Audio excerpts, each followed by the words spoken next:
Hey everybody, it's another edition of Radio Days with Gary Music Miller. I am Gary Music Miller. I want to thank you for tuning in today.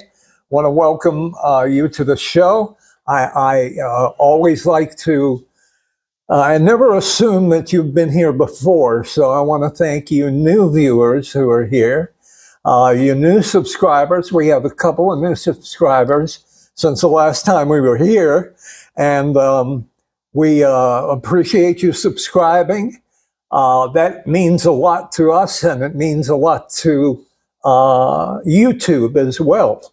When they see more subscribers, they think more of you.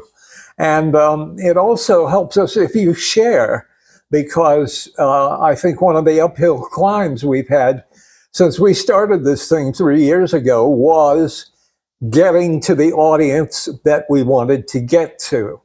And having people listen to us that listen to us, and it's wonderful to have you here. Just briefly about me, in case the show itself is all about nostalgia. We have to do with radio, people involved in radio, music, groups, artists, concerts you may have seen. This is basically your show. And we'll tell you at the end of the show how you can get a hold of me the easiest way. But those of you that we'll share that with you in just a little bit. Those of you that are sharp-eyed viewers realize this is not Dave Black. Dave is usually... Sorry. Dave is usually my co-host. And Dave, this is actually Dave's show. I've mentioned this. We use my name and my career, but Dave produces, directs it, edits it, uploads it to YouTube. It's his equipment that we're using. And he procured this wonderful mock radio station in the West Virginia Museum of Radio and Broadcasting. And I hope I get that right. And you know what? This guy's name's Paul Urbahns. Paul is a radio historian of sorts, and he is he used to be a DJ and may still be. I don't know. We'll talk about that.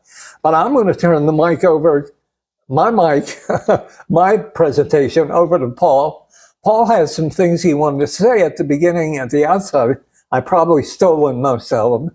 But with your permission, if you're ready, you'd like to say a couple of things, feel free. And then we'll give it back to me, and we'll just kind of go back and forth. I want to let you know that as a volunteer for a local history museum myself, this is a fantastic facility here at the Museum of Radio and Technology in the Harveytown area of Huntington, West Virginia. If you have not been here before, you need to. I live out of town, so I get here about every 3 or 4 years, and it's always a joy to walk around through here and see stuff that I recognize, or even some stuff before my time. So we have microphones, radios, TV cameras, pictures. We have the Hall of Fame here. You can walk down the Hall of Fame, which he's a member of. I appreciate that. You can look to the left, you can look to the right, you can see pictures of people that you've forgotten about and people that you never knew what they look like.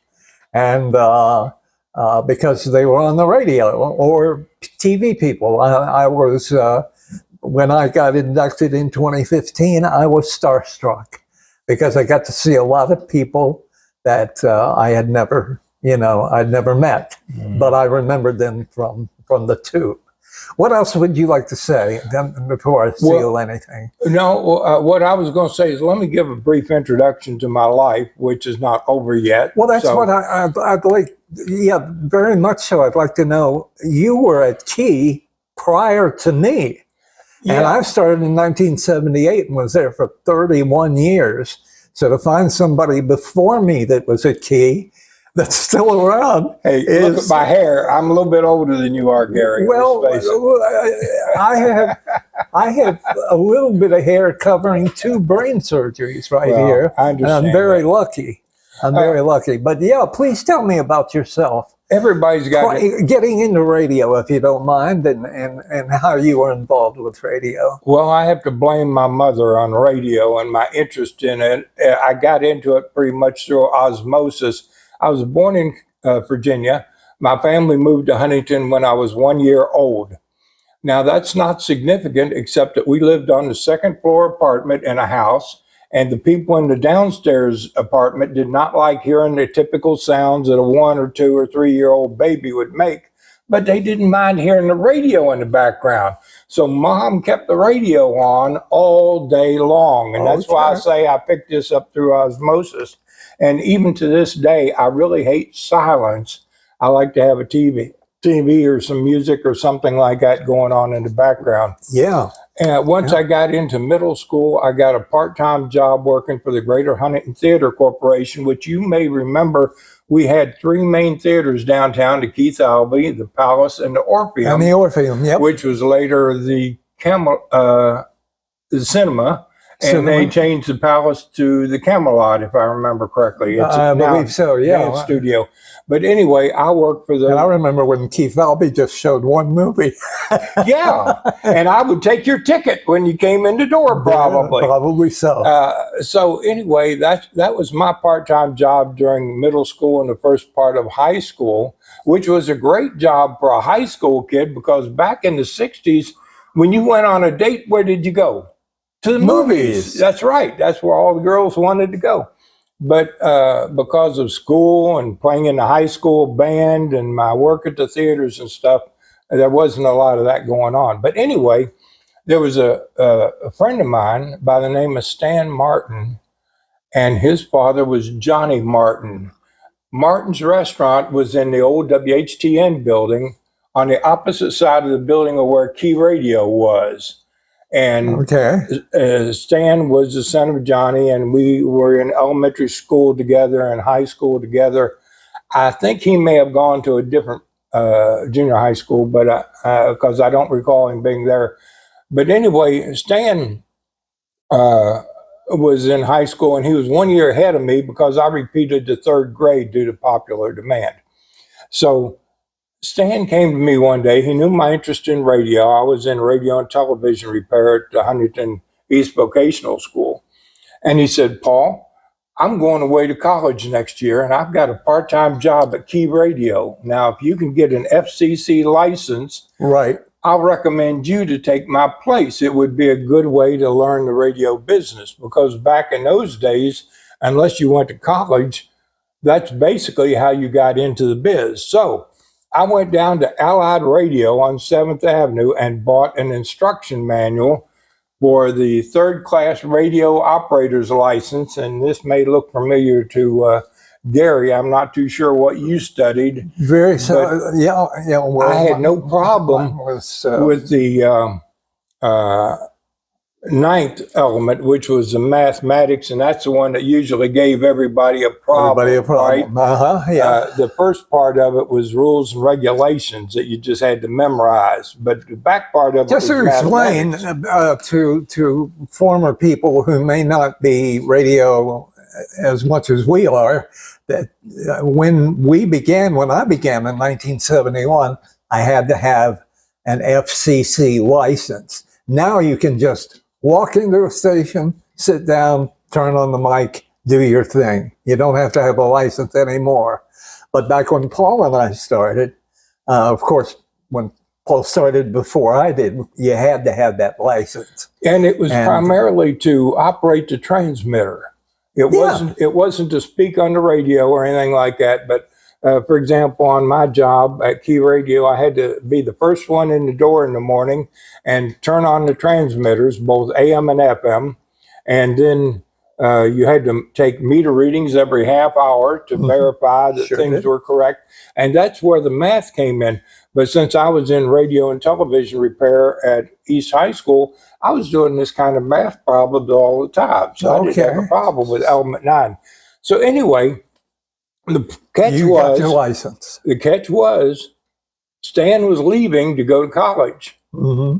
Now, I believe you said you took your test in Charleston. I did. I didn't have a whole lot of preparation time because in those days they only gave the test in Charleston like once or twice a year, whereas I needed a license in the next couple months.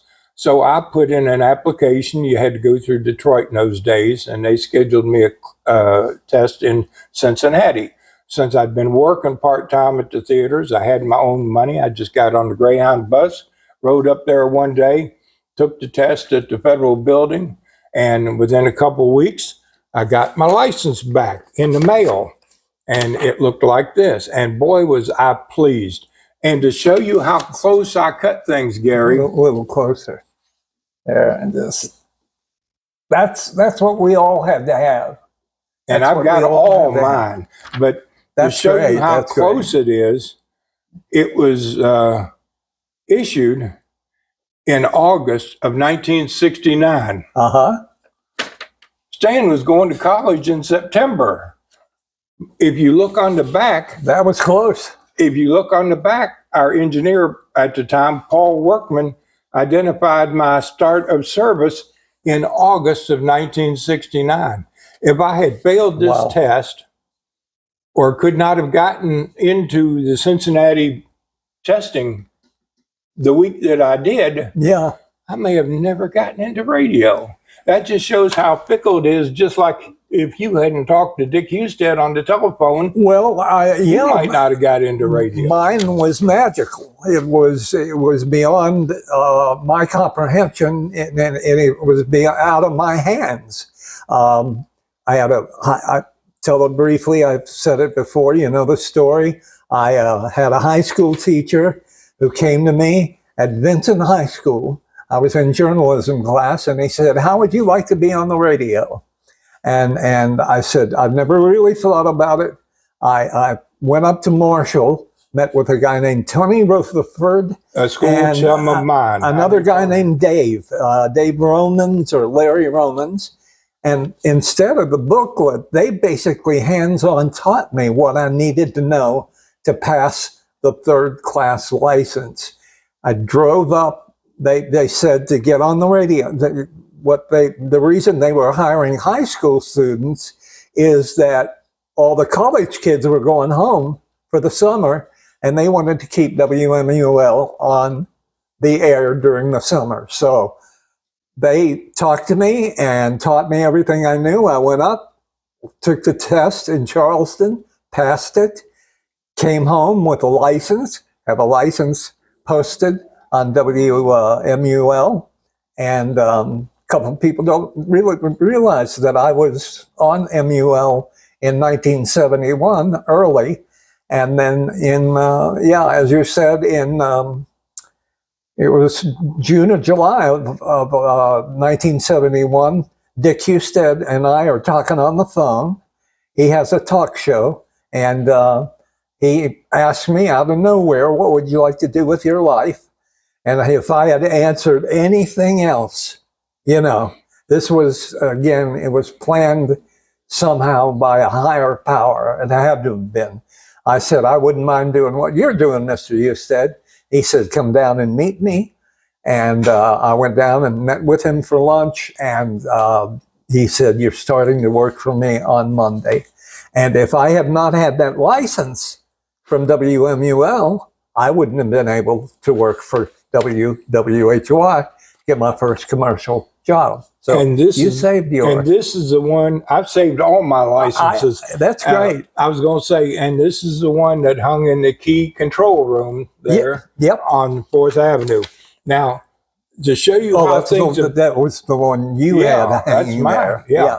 And to show you how things have downsized over the years, even though Gary said you don't need one today, which is basically true. They hold the radio staff. You are working under the station engineer nowadays, as I understand it, and he's the one that's responsible. But to show you how things got downsized, this is my last license from 1983. And unlike this one, This one has no expiration date. And I still have it too, along with all the rest of it, as Gary goes digging through his. There's just some things you don't want to get rid of, right, Gary? Exactly. Exactly. So anyway, that's how I started out. After a year at Key Radio, I heard through the grapevine, you know how DJs talk to each other. Sure. Oh, there's going to be a full-time job open at WSAZ, the all-night shift. And I thought, fantastic, I'm graduating from high school. So I went over there and talked So to you them. were on 800 AM, and then you went to 930? Right. Okay, Yeah. okay, 930 Right across was the street. WSAZ, And so which is now, what is it, VHU? RVC, RVC, I believe it is, WRVC, yeah. okay.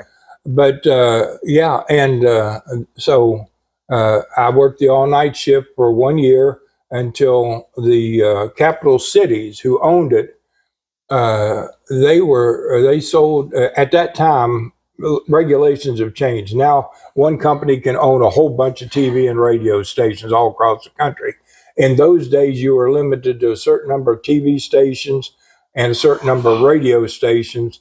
And Capital Cities, who was out of New York, wanted to buy a television station, so they decided to sell their radio station in Huntington so that they would have a vacancy in their organization, so they could buy a TV station. I know it sounds confusing. Yeah, but that's almost, yeah. that's why they sold it. But Capital Cities, believe it or not, one of the board members was Lowell Thomas, the great Wow, radio wow. newsman, and he was one of the people who helped negotiate the sale price of $900,000 for WSAZ radio when they bought it from the television branch. Now, the funny part about it is, in those days, no two TV stations or radio stations could have the same call letters if you were owned by somebody else. So the radio had to change their call letters. I see. Originally, it was given WHWV, which was for Huntington, West Virginia, but they had been going under the name The Friendly Giant, so they requested WGNT. And my only claim to fame in radio, Gary, is I signed off WSAZ radio on Saturday night, and on Sunday morning signed on WGNT How about radio. that? How about Because that? I was working the all-night shift, right? Yeah, right. And right. that's when the switch over came. So somebody has to be there, and I've often wondered how that happens. And you just so told anyway, me, so. and like a kid, let's face it, I was 19, 20 years old. I didn't think to roll tape. I should have done that. But anyway, You and me both. But anyway, Me both. so I was there for a year, and then they decided to. Once it was sold, they decided to cut out the all-night shift, and I ended up going into the Army, and I got into computers. And you may remember, in the olden days of computers, we had tape reels like this, which are about the size of a record album, aren't they? They are indeed. Not very much different. And something that the average person might be a little bit more familiar with, punch cards. Did you ever get something like that in the mail when you was a kid? I can't recall. A lot of companies would have these where you would write on the card and send it into them, and then they would punch it into a whole code like this, and that's what you fed into the computer. And I actually taught data card punching when I was in the military. So that's how far back in computers I go, almost to the beginning. Well, that's a lot of radio history there. Right now, you are somewhat of a radio historian.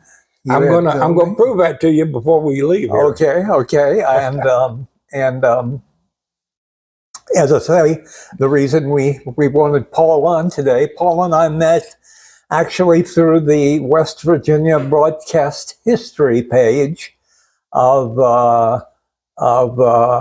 Facebook, but today is the first time we've ever met face to face. In person. Had many conversations, but yeah, this first time we met in person. And I wanted Paul to come on because I was very fascinated with the fact that he worked at Key prior to me. And tell me, Paul, I started in Key in 1978, so I'm like 10 years after you. But I started in radio in 1971. I was at Key, as we talked about, from 78 to 2009, so I spent 31 years there.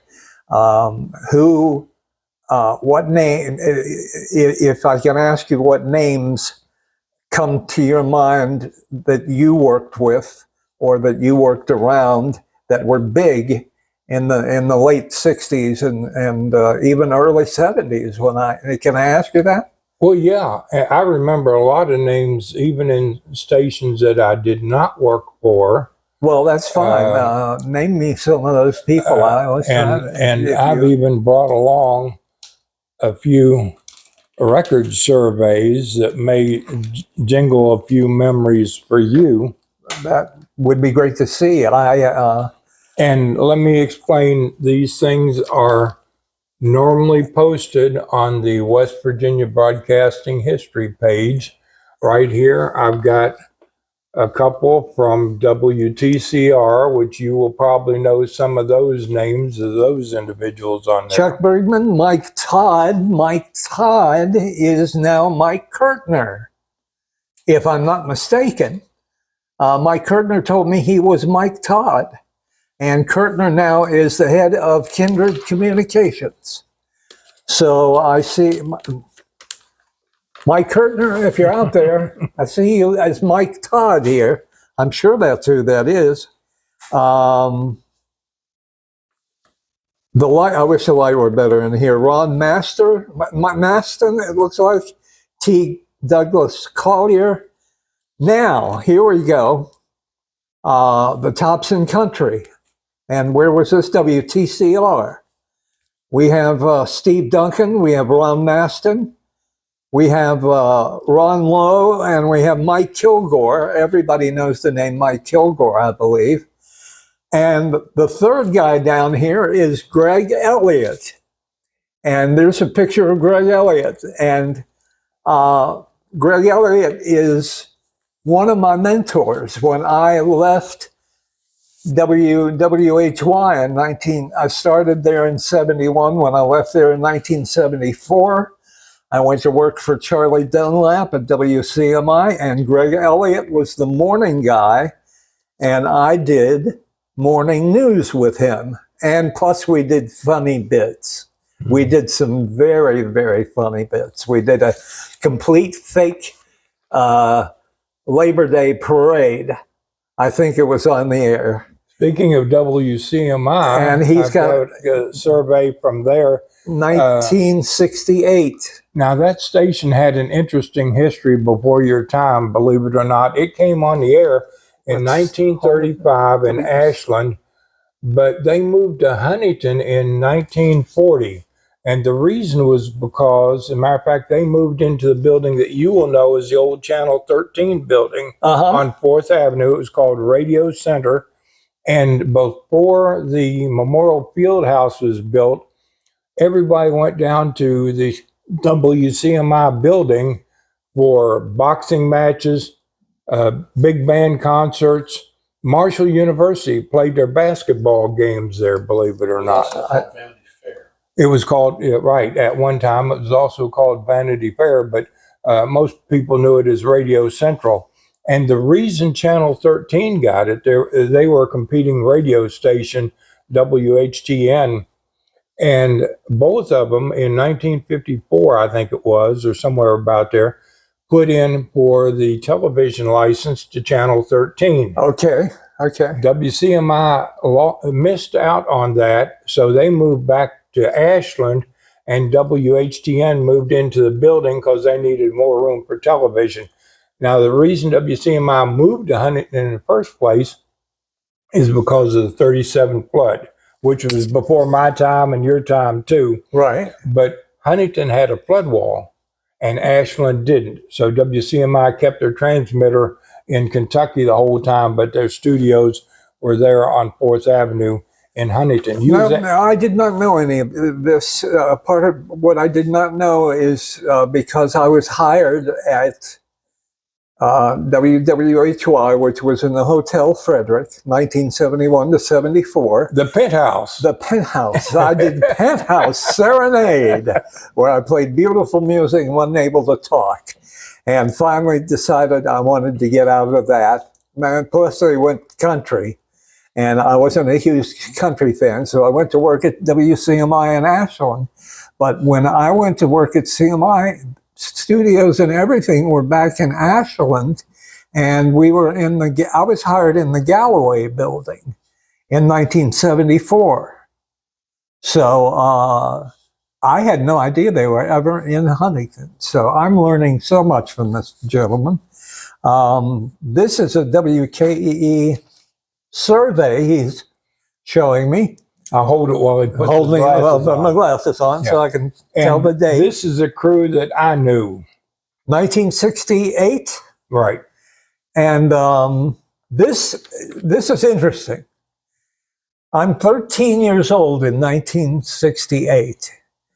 And I believe that was the year that Jack O'Shea came to Key. No, 58. He told me it was 59, actually. Well, he always told me he came in 68. I've got surveys that have him on there before that. Well, I believe you. I believe you. At least back to 66, I've got surveys. Well, I started listening to, basically to Key on a regular basis in 1968. And that's why I so wanted to work there. I got, the radio bug. Sort of like you blame your mom, I blame my dad, who had a shortwave radio. And the shortwave, I would listen to other countries, and I would send them notification that I was listening and what was on the air at a certain time. They'd send me back something called a QSL card. And I had a wall full of QSL cards. And I went from one end of the dial.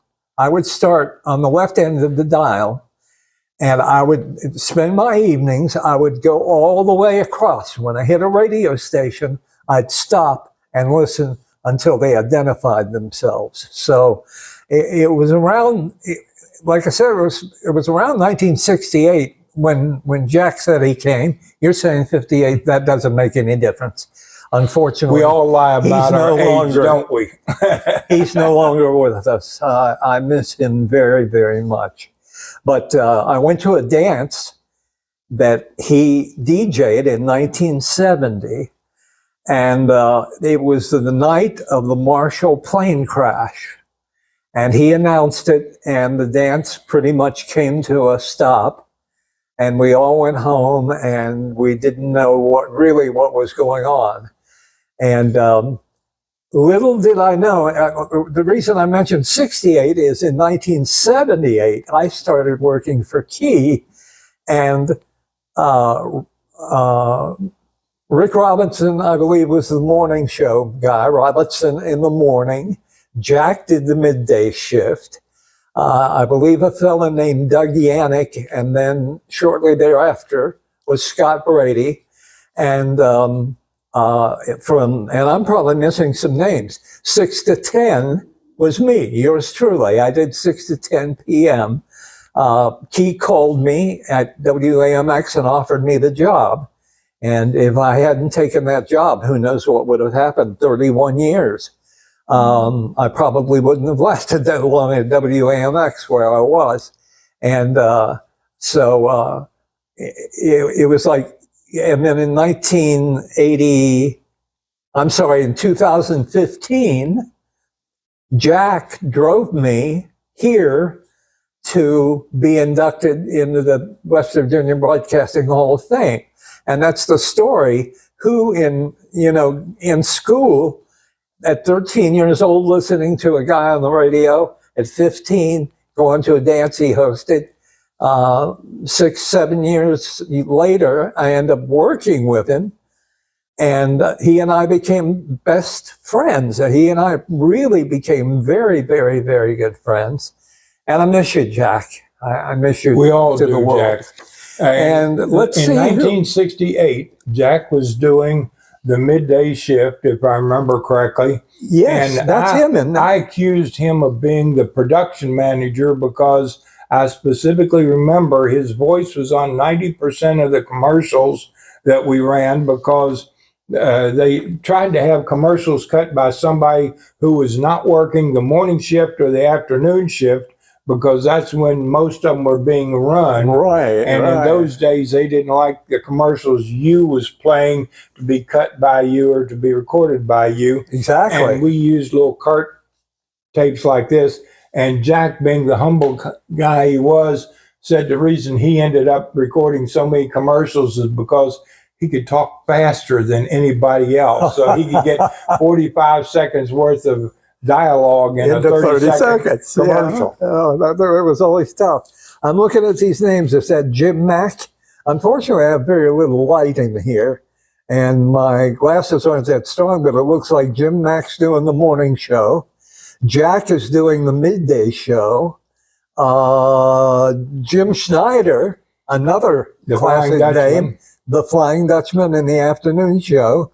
And what is this at night? Is it question They don't marks? know because They at didn't know that time they didn't have anybody, and I honestly can't remember now. Eventually, a guy by the name of Vincent Rutherford came in. He used the name Markham? Vince Markham. Boy, you're bringing back names. The surveys, I believe, say That's the beginning of the WKEE survey that Mr. Abrams brought in, and right after is the bottom of it and pictures of DJs, and all of those names. If you're a longtime Huntington listener, you Paul is bringing back memories of names that I just, now they're in my memory. Right. But now, a lot of people don't realize Key Radio actually printed a survey, because the survey that most people found around town was this one, and it's called the Tri-State Top 50. You could always find it at Davidson's Record Shop. That's where it came from. You can see the sticker on there. It says Davidson's Record Shop. This is one of the old Tri-State Top 50s. This was printed by the record distributor in Cincinnati, and that's why it covers 3 states. And it had the top records that were being sold through that distributorship. 1973. So I was still playing country music at WWHY. I started at CMI in 1974. So that's a 1968 survey, and on the other side is a 1973 survey. And I'm in awe, Paul, that you have saved all of this stuff. I am a pack rat.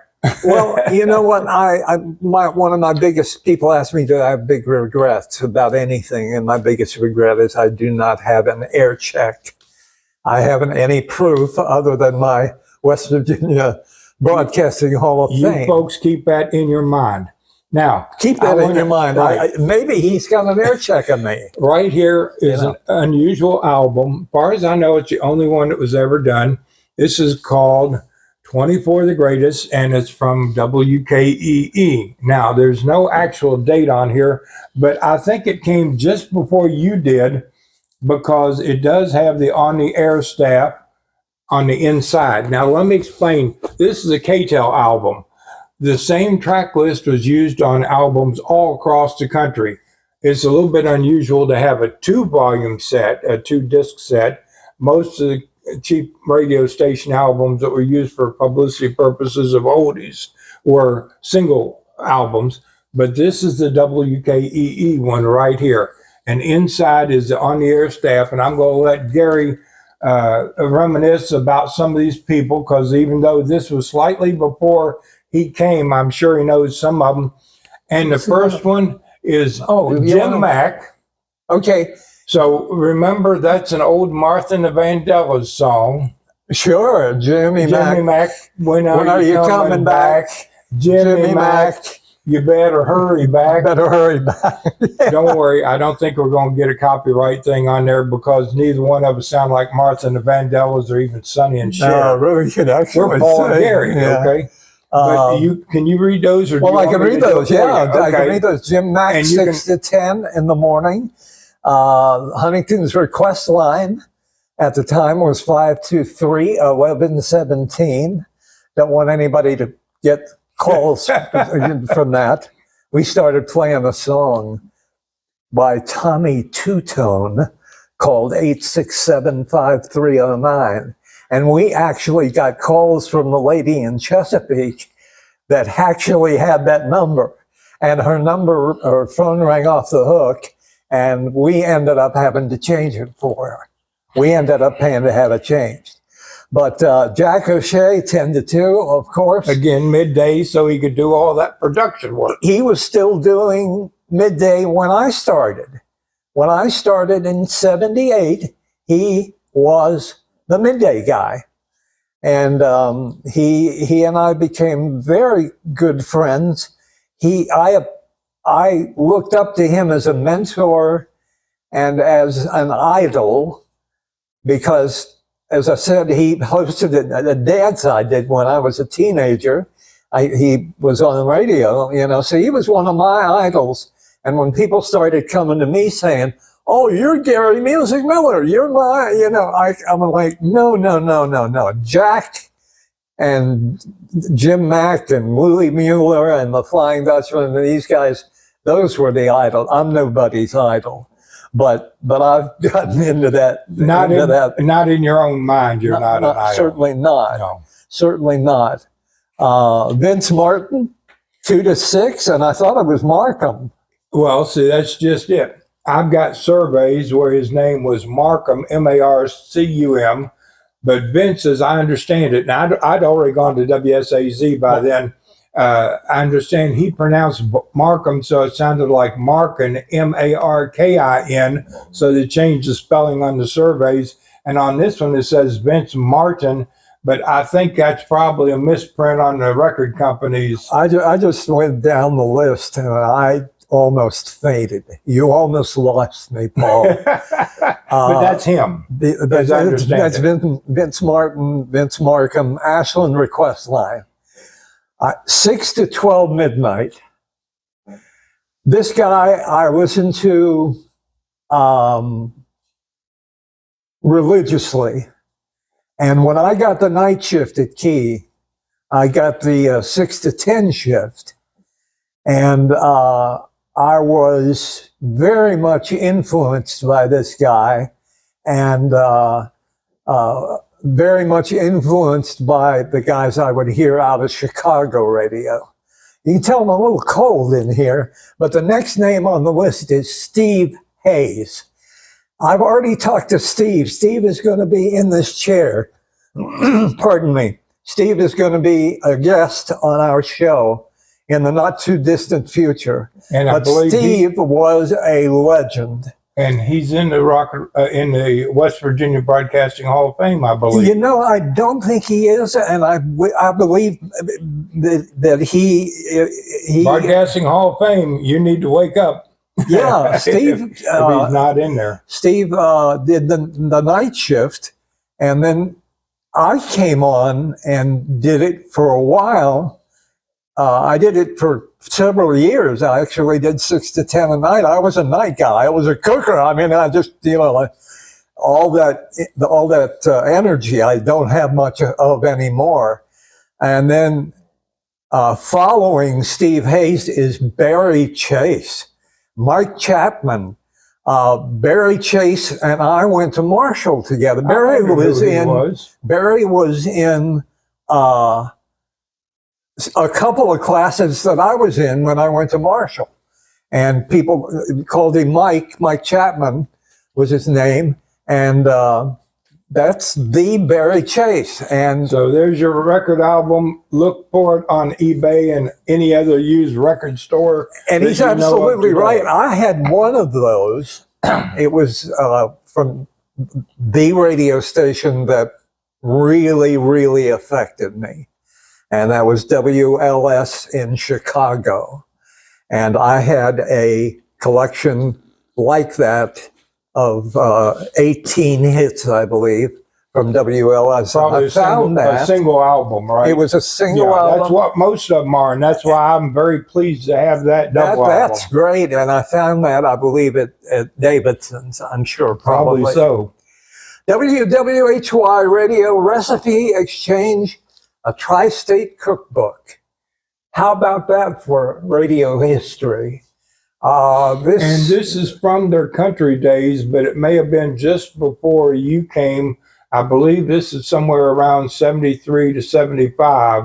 It was after I left, I'll bet you. And I remember they did a recipe exchange program in the 60s when they first changed to middle of the road music or popular music, about 1964. And it was on from like 9 in the morning to about 9:15 or 9:30. And ladies would call in with their favorite recipes. And that's what this book is. I seem to recall that. This is a collection of recipes, and they were obviously still doing it because this mentions Husco Cable. So they were at the First Street and First Street in West 6th Avenue, I believe. Yes, in Huntington when this was printed. Yep. So that is right after I left, I'd say, Paul, because I was at WWHY until 1974, and I don't recall any of that. So I left in 74, and that's when I started at WCMI in Ashland playing hit music, which is what I wanted to do. Right. So in their country days, I was there when they changed from middle of the road to country, and this is a perfect transition. Wonderful. Because as we get ready to sign off here using a radio term, so I hope Dave returns to the studio. I have something here I would like you to read. Certainly. It's not our last thing, but it's pretty close to it, and it all has to do with Gary, and I have even enlarged it so it's suitable for framing, as they say. If you have a man cave, do you want to read that to the folks out there, please? Certainly. June 30th, 1973, Billboard magazine. Lineup at WWHY AM in Huntington, West Virginia includes music director Gary Miller, 6 to 10 a.m., which is not entirely accurate, Paul. I'm sorry. Somebody submitted it to Billboard. No. It's not. Dick Husted actually did the morning show from 6 to 10. When I started, I came in at 6 o'clock in the morning. I got there about 5:30 in the morning, but I was still in high school. So I had to go, I had to leave at 8 o'clock. And I was late every morning to homeroom to Benson. And I used to joke that I spent my senior year in detention because I was there. I'm guessing Dick Husted submitted this. Dick did submit this. Since you was the music director, he wanted you on the list. This is wonderful because it proves I was music director at WWHY. In 1973. 71 to 74. Right. Yeah, 73. In 1974, I became music director for Charlie Dunlap at WCMI. In 1977, I went to WAMX and was music director for Scott and Dick Martin. And in 1978, I came to Key and became music director. So I was music director during the entire time. So here we go. Tell us about the next guy you see. Lineup at WWHY AM in Huntington includes music director Gary Miller, 6 to 10. And I did do morning news. And I did do the show when Dick didn't show up. Bill Williams until 3:30. Bill was just one of these guys. He had a personality. That his real name? As far as I know, that was his real name. He was an incredible, he was older than I was, and he actually taught me quite a bit. and was a very, very nice guy. He worked till 3:30. Then Dick Husted came on with Talkback, telephone talk show, followed by Joel Jackson, who was my very first guest when I had my first guest on my fifth or sixth show, Joel Jackson. Until sign off, Bill Jones is the new station manager of the operation, and Bill Jones was the operations manager. So, would you explain to folks what the operations manager I would certainly do? will. Let me just show that, and I appreciate you blowing it up for me, because all I've ever seen is a small copy of this, and it mentions Gary Miller, 6 to 10. That was in the formation stages of Gary Music Miller.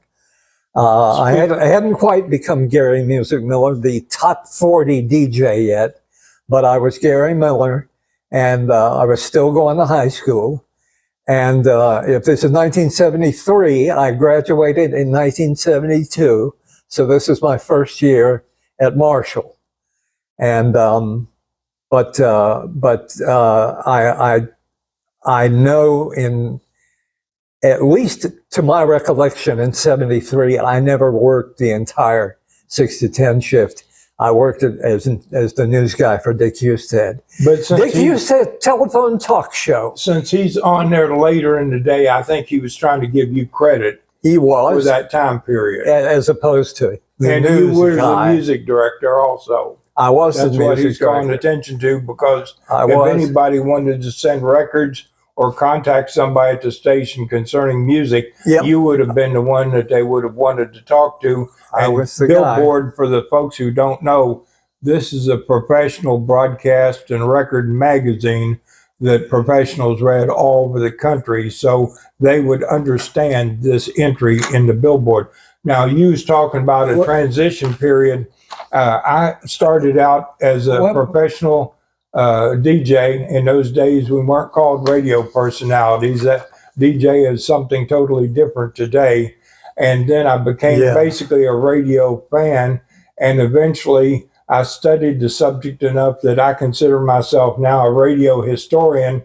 And I have for Gary right here a little audio CD. Actually, there's two of them. One side has got a lot of 1960s material that I have recorded on cassette and reel to reel over the years and kept.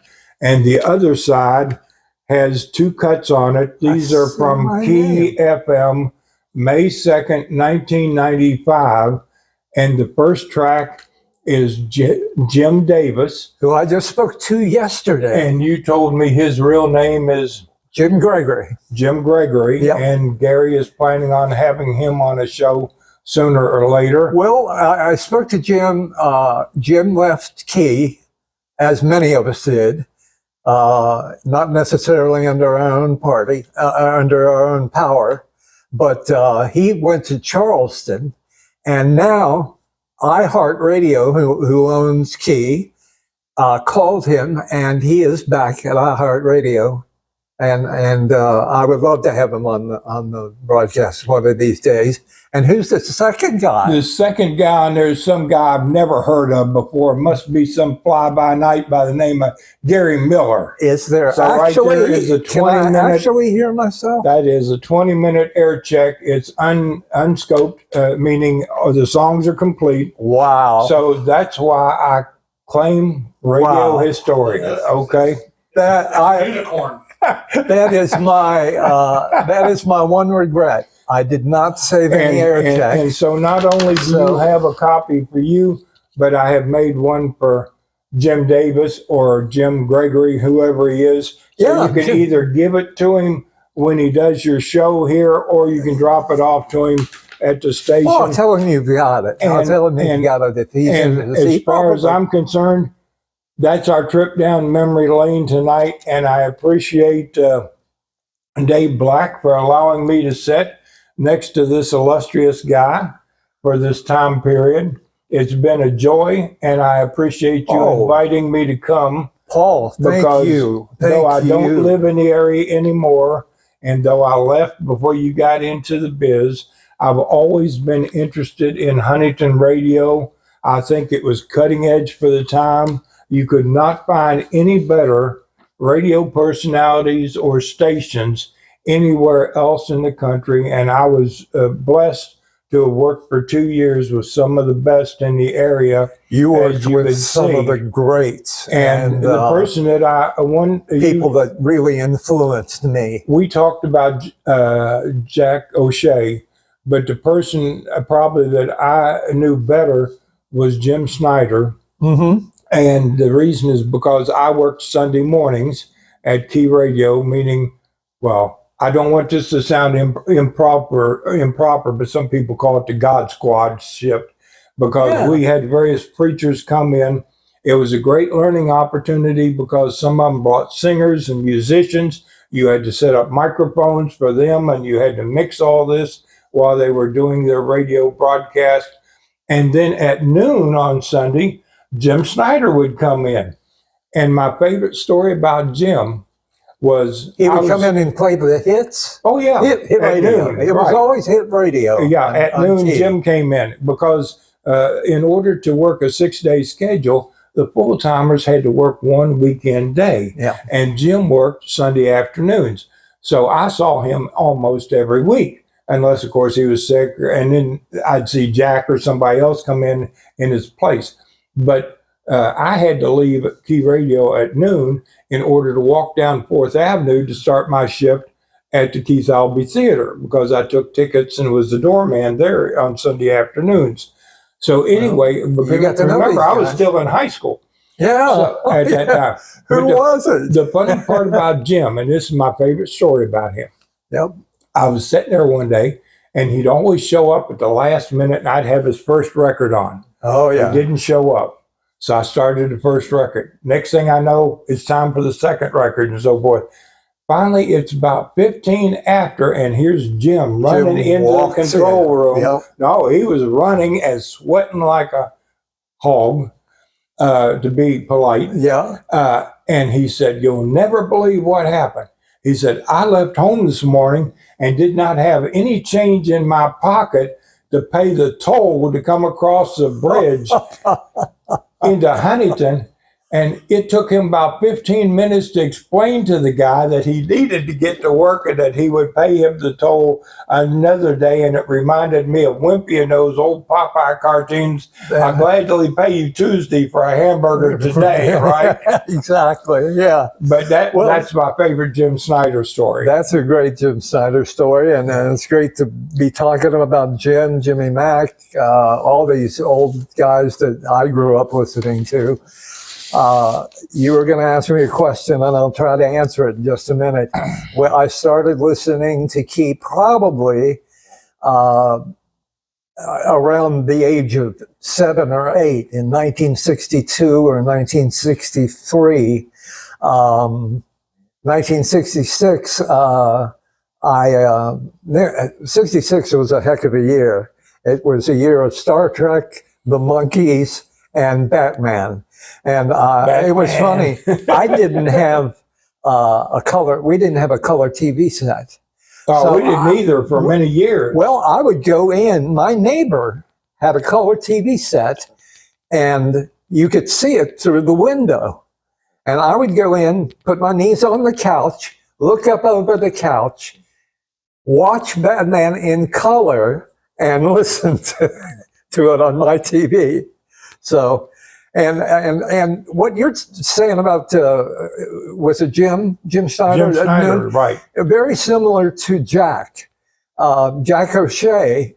When Jack was on 10 to 2, Jack would show up at 7 or 8 in the morning. He'd do his 8-hour day, but he was cutting those commercials during that time. Cutting those commercials. 5 He'd walk minutes. in and they'd already have a file for him to record. He was off at 2 o'clock, and at 2:03, he was out of the building. He was gone. And I can tell you that about Jack. That was funny about Jack. But Jack, it was like, where's Jack? He's off the air. He left.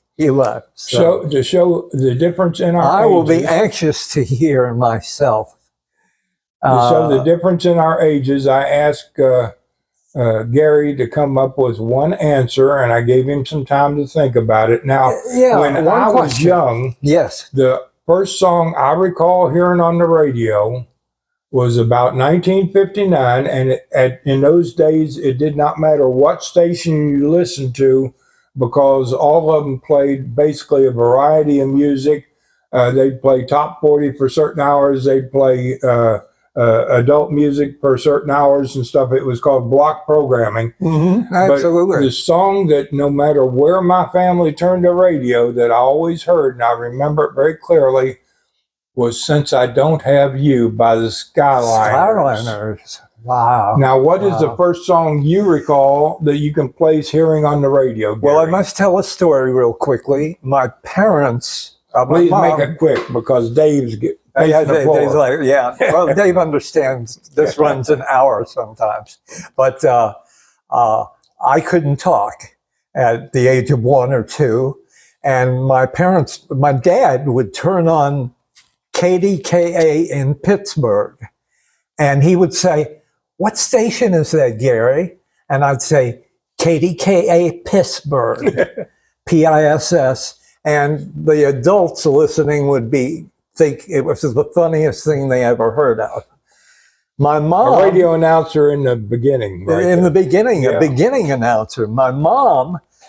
There was a song out in 55 or 56 called Green Door by a fellow named Jim Lowe. Absolutely. He was later a radio personality for NBC, I believe. He did the Monitor show for many years. I had no clue. Yeah. But my mom would say, "What's that song?" And I would say, "Neen Door." Neen Door. I couldn't say green. She got a click out of me. So what you do with your kids at 1 or 2 or 3 can sometimes shape their lives. I remember 63-ish hearing Puff the Magic Dragon. Peter, Paul, and Mary. Very good song. Peter, Paul, and Mary. That's one of the earliest songs I remember hearing. One of the songs I remember learning was Lazy, Hazy, Crazy Days of Summer by Nat King Cole. Great song. And stations played that every summer. Every summer. It was not just a one-year hit. And for some reason... Downtown. Remember how all the businesses used that song to promote the downtown business district? I fell, oh my gosh, head over heels for Petula Clark because of Downtown. I Know a Place, everything she did. Don't Sleep in the Subway. I loved her music. But the only other song I remember would have been out around 64, I'm guessing. And for some reason, my parents played it and it stuck with me. And it was Can't Get Used to Losing You by Andy Williams. Good song. Dun, dun, dun, dun, dun, dun, dun, dun. Dun, dun, dun, dun, dun, dun. And it was one of the most unusual songs. And it stuck with me. And then I can tell you the very first song I ever bought, and that we have to go up a few years. The very first songs, I bought them two at the same time, 1967. I bought Don't You Care by the Buckinghams. And I actually got to tell Dennis Tufano, who sang that song for the Buckinghams, I got to tell him that story. And he absolutely loved it. I said, "You were the first record I ever bought." And the second I bought was Happy Together by the Turtles. And so I started buying songs in 1967, right around then. I bought the Batman soundtrack from Davidson's in 1966 when it first came out. So I went into Davidson. That was the first album I bought. And I was going through the albums and I saw Superman. And I pulled it out and it was a Broadway play called It's a Bird, It's a Plane, It's Superman. And a very unsuccessful one, I might add. It certainly was. Yeah. 3 months. Bob Holliday, who played Superman, and I actually became friends back around 2010 on the internet. I wrote to him, told him how much I loved the show. He wrote to me, his girl wrote to me, and our home got hit. Our house got crashed into in 2012. And for 3 months, I had to live in a hotel. My wife and I had to live in a hotel. And Bob sent me a card saying, "It's too bad everything can't be fixed with duct tape." And I opened it up and he said, "I am so sorry about what happened to you." And that's one of my prized possessions, because nobody knows who Bob Holliday is, and nobody knows that Bob Holliday played Superman on Broadway. But if you went into Davidson's record shop, you remember on one wall, they had the top 100. They did. 45s hanging on the wall, and they also had a good selection of country hits too. Did they not have because we had both types of stations in town. Did they have a listening room where you could actually? Not by the time that I was paying attention to it. They may have had it at one time, but because it was an old store and just about everybody went there, because they would special order anything you wanted, even if they didn't have it in stock. If you could tell them what you wanted, they looked it up in this huge catalog. They certainly had yellow pages called Phonolux, and they would order that thing for you, and you'd have it within a few days. I can't remember what they ordered for me, but I remember them going through that big book and ordering for me. But we need to call it quits, Gary. We do. I need to, with your permission. You're probably overdue something. With your permission, I want to tell you how to get a hold of us. I want you to write me about today's show. I was expecting a lot of emails actually on the last show, which was a show I mentioned 5 of the weirdest songs from the 1960s, 70s, 80s, 90s, and 2000s. I mentioned the strangest songs that I could think of from each decade. And I got no mail on that. That really surprised me, because I figured somebody would disagree with me. But it's only been a week since that one was on the air, as of the day that we're recording this one. That's true. That's been about a week. So I want you to email me. My email address is rdwgmm. Pardon me again. Radio Days with Gary Music Miller, addressed, abbreviated. rdwgmm@gmail.com. Write me. Tell me what you thought of the last show. Tell me what you think of this show. Tell me about Paul, what you thought of Paul. And I think he's just really refilled the memory bank. Have I earned my reputation as radio historian? You are indeed a radio historian, and I'd like to know what you remember about the names we brought up. Absolutely, and leave your comments in the comments below if you're watching this on YouTube. You can do that. We read every one of them. You can comment on YouTube, comment on the video. You can get me at rdwgmm@gmail.com. Please write me there. And on X, I still get private messages on Twitter, which is now known as X, and it's at Gary Music Miller. And if you want to write me there, you can do that.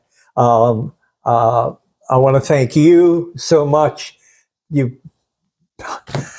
I'm going to be blown away for 2 or 3 weeks by remembering these names. I thank you for allowing me to sit here next to you and reminisce about the old days, because at our age, our memories are sometimes all we've got left. But they sure are, and sometimes they disappear.